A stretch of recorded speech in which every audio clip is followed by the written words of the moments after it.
Your kids don't deserve that vacation, Mom announced at Sunday dinner, her fork pointing accusingly across the table.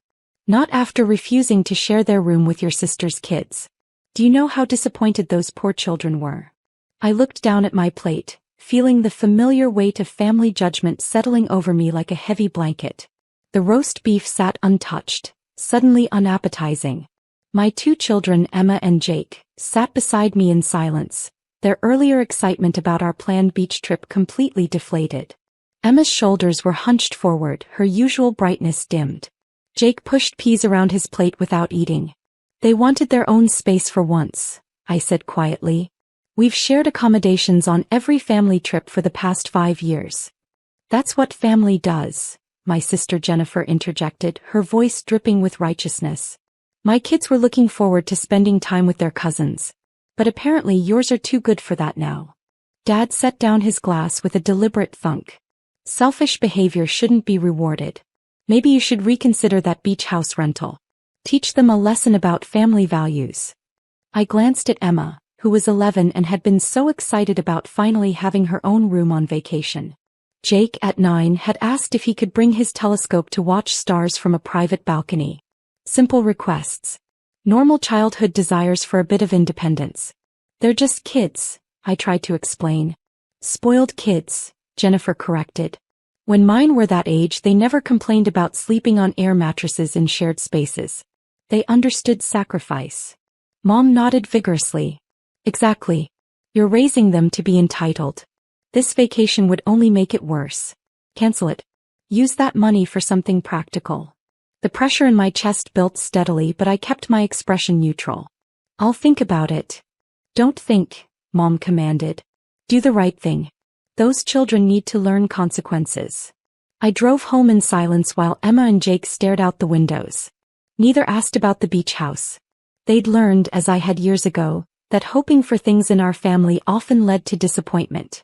That night, after tucking them into bed, I sat at my laptop. The beach house rental confirmation glowed on the screen. $20,000 for 2 weeks in a modest coastal property. I'd saved for 18 months, working extra freelance projects, skipping lunches, budgeting every dollar. But Mom's words echoed in my mind. Jennifer's judgment. Dad's disappointment. My finger hovered over the cancellation button. Then I looked at the photo pinned to my bulletin board. Me at their age, squeezed into a corner during a family vacation, giving up my bed for cousins, sleeping on floors, always accommodating, always last. I closed the beach house tab. Instead, I opened a different browser window and began searching for something else entirely. 3 days later, I sent a brief text to the family group chat. Cancelled beach house rental. You were right. Mom's response came immediately. Good. Proud of you for making the mature decision. Jennifer added, this will be good for them in the long run. I didn't respond. I was too busy finalizing other arrangements. The following week, I picked up Emma and Jake from school with their suitcases already packed in the trunk. Where are we going? Emma asked cautiously, as if afraid to hope. Vacation, I said simply. But Grandma said. Grandma doesn't decide how I parent my children. Jake's eyes widened. Really? We're really going somewhere. Really? I didn't tell them where. I wanted to see their faces when we arrived. The airport was busy, but we moved through security smoothly. I'd prepared everything meticulously. Passports, documents, travel insurance. Emma held her small backpack carefully, treating the journey with reverence. When we reached the gate, she finally read the departure board. Mom, she whispered, her voice shaking. This says Maldives. It does. Like the actual Maldives. The islands in the Indian Ocean. The very same. Jake grabbed my hand, speechless for the first time in his life. His eyes were wide, reflecting the departure board's glow. The flight was long but comfortable. We had proper seats with entertainment systems and meals served on real trays. Emma watched 3 movies. Jake stared out the window for hours, mesmerized by clouds and ocean. When we landed, a resort representative met us with cold towels and welcome drinks. The speedboat ride to our overwater villa took 30 minutes, cutting through turquoise water so clear I could see fish swimming below. Our villa had 2 bedrooms, each with its own bathroom and balcony extending over the ocean. Emma stood in her room, staring at the glass floor panel that revealed water and marine life below, and started crying. "What's wrong?" I asked, alarmed. "Nothing's wrong," she sobbed. "Everything is perfect. This is the most beautiful place I've ever seen." Jake discovered the telescope in his room, left there at my request during booking. That night he identified constellations from his private deck while tropical fish swam in the illuminated waters below. We spent our days snorkeling, kayaking, and eating fresh fruit on our balcony. We took exactly one photo, a sunset shot from our villa deck with Emma and Jake silhouetted against an orange and pink sky. I posted it to social media with a simple caption: "Sometimes the right choice is the unexpected one." Within minutes, my phone began buzzing. Jennifer's message came first: "This is completely unfair." Then Mom: "I thought you canceled your vacation?" Dad: "How can you afford this?"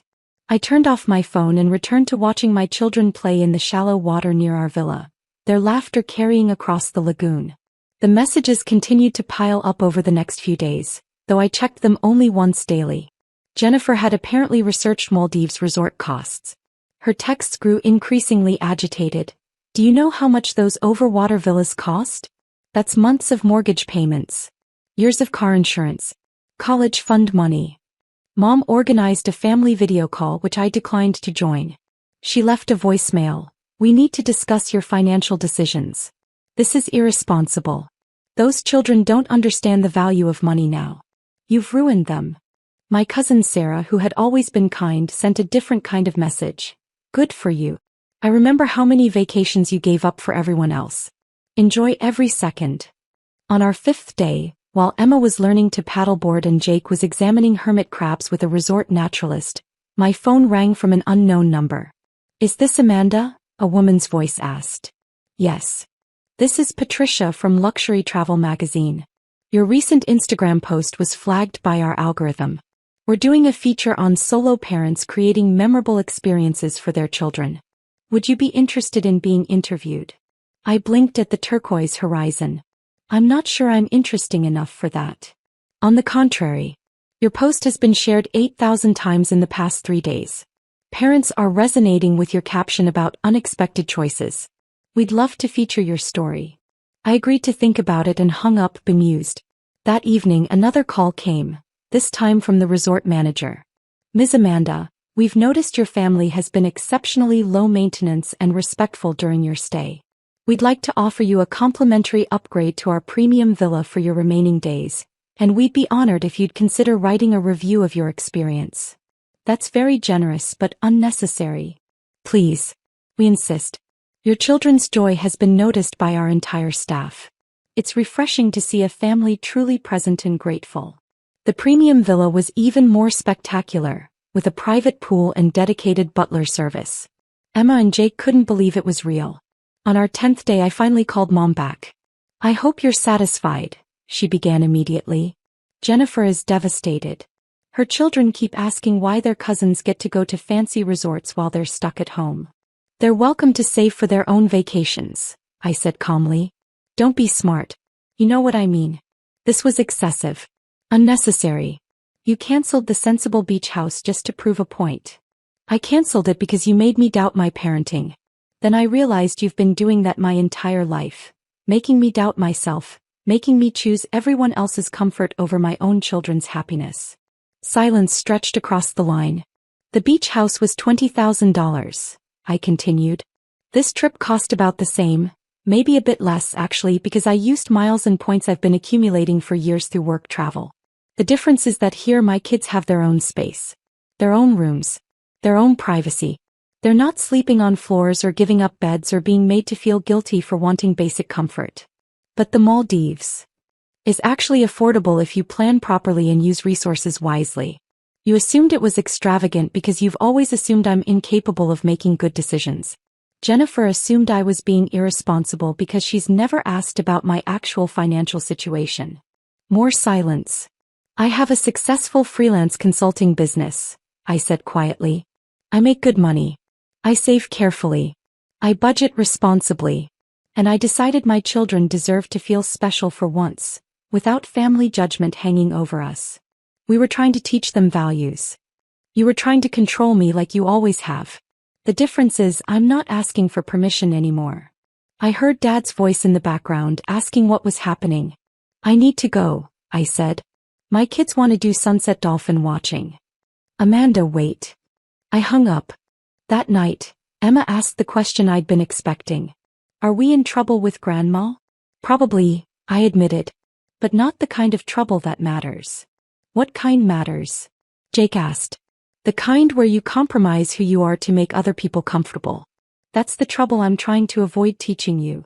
On our last day, the travel magazine interview was published online. It was tasteful, focusing on the importance of creating positive memories and trusting parental instincts.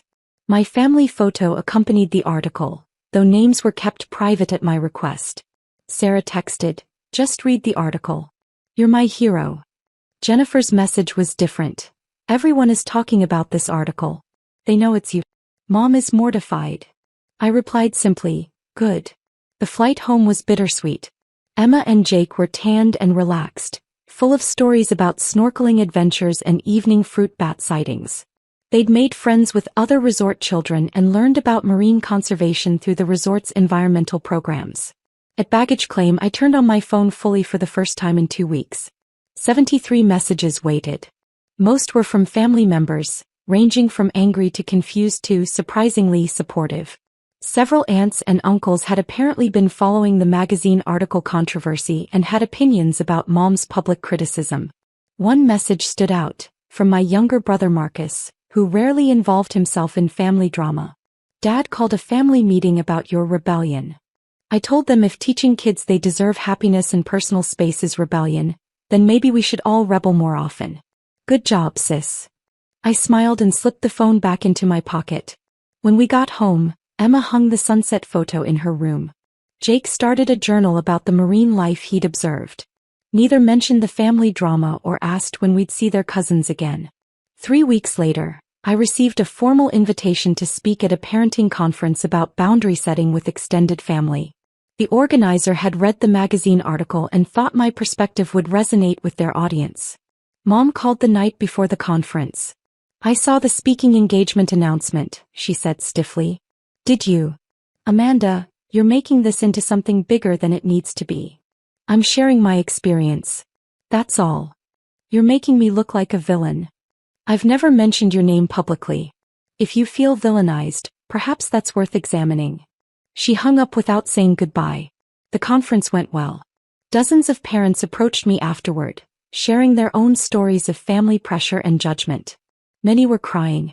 Several thanked me for giving them permission to prioritize their children's emotional needs over extended family expectations.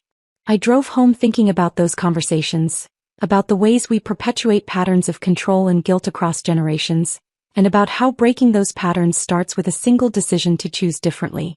Emma met me at the door with a drawing she'd made of our Maldives villa. "Can we go back someday?" she asked hopefully.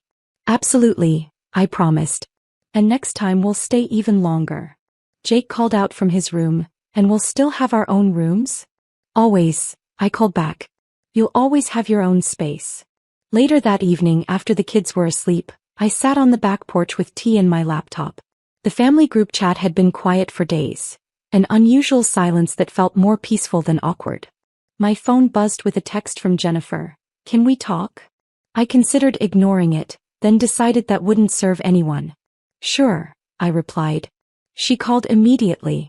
"I've been thinking," she started, her voice lacking its usual edge. "About what you said. About control and judgment." I waited. My kids asked me why we never do special trips, just our family. And I realized I don't have a good answer beyond, "That's not how our family does things." Which is exactly what Mom always said to us. "It's a hard pattern to break," I acknowledged. "I'm not apologizing for everything," she clarified. "But maybe I was too harsh about the room sharing thing. Your kids are good kids. They deserved a nice vacation." It wasn't a full apology, but it was something. "Thank you for saying that," I said simply. We talked for another 20 minutes, carefully navigating around deeper issues but finding small areas of understanding.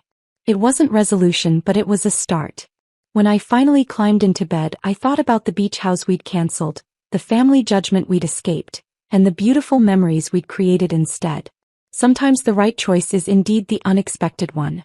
And sometimes, teaching your children that they deserve happiness is the most important lesson of all.